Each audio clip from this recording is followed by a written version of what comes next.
à mon tour, je prends le relais avec La Revanche des Ombres aux éditions Larousse, donc Valentin Zicluna. Alors je suis absolument désolé si j'écorche le nom de famille. Alors, eh bien, vous jouez une super vilaine qui a des problèmes parce que les Hard Vengeurs ont un peu eu le dessus et vous allez devoir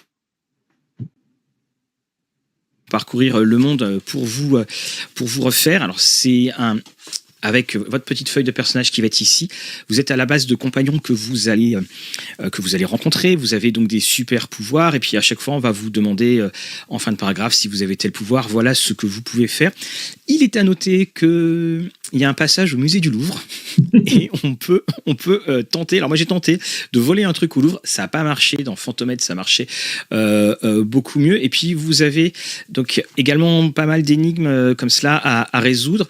Vous allez vous balader du côté de Sydney, du côté de Paris. Vous allez là pour l'instant je vais quitter l'Australie. Alors c'est un style qui se veut très volontairement pour ados, hein, pour jeunes. Il y a pas mal de jeux de mots. On sent un pastiche pas très assuré du genre super-héros, parce que bon, on joue sur les noms, mais on joue pas tant en fait sur les histoires qu'il pourrait y avoir derrière. On a un dénommé Brice de Nice, hein, qui va apparaître notamment. Alors, il va pas être à Nice, hein, il va être en Australie.